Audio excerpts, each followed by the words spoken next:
compte fait avec Éric Revel. Bonjour Éric.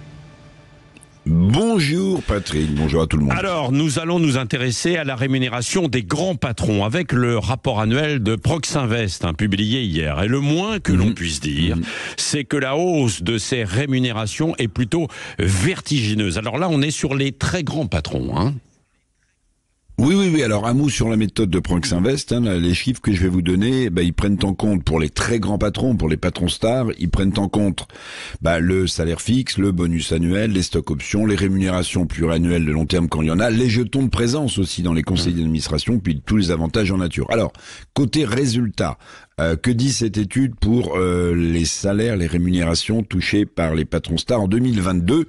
Eh bien, en moyenne, on est à pratiquement 7 millions d'euros de rémunération.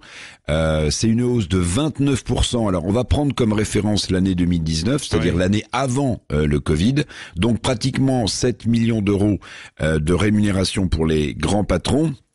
Titre de comparaison quand même, Patrick, c'est 90 fois la somme versée à leurs salariés. Bon, et puis si vous regardez sur le temps long, parce qu'il y a des années plus ou moins bonnes, entre 2014 et 2021, Proxinvest estime que la rémunération moyenne des dirigeants a augmenté, écoutez bien, de 84%. C'est 3 fois plus que celle des salariés qui n'a progressé les salaires de leurs salariés que de 24%. Donc vous voyez, l'écart est très fort, s'accroît entre grands patrons et salariés. Non mais alors c'est ça, il faut bien distinguer d'ailleurs parce que on parle de quelques dizaines peut-être de grands patrons non Bien sûr. C'est parce que oui, c'est pas la plupart des patrons, notamment les petits patrons. Mais vous avez raison. Peu importante, vu les risques qu'ils prennent eux dans leur propre boîte en investissant. Oui, exactement. Alors, si vous prenez les grands patrons, les très grands patrons stars, je pense à Carlos Tavares, le groupe Stellantis, je vous rappelle, c'est 14 marques de voitures, dont Citroën, dont Peugeot, dont Fiat, dont Opel. Si vous prenez un autre patron star dont on parle tous les ans, parce que il bat aussi des records, c'est Bernard Charles, chez Dassault Systèmes. Vous savez, c'est ces logiciels, notamment pour l'aéronautique. Vous avez raison, il y a une majorité de patrons, de PME, de TPE, qui parfois d'ailleurs ne se payent pas tous les mois, et dont la rémunération ne dépasse pas quelques milliers d'euros mensuels. Donc, passez-moi l'expression, il faut pas non plus jeter tous les patrons avec l'eau du bain.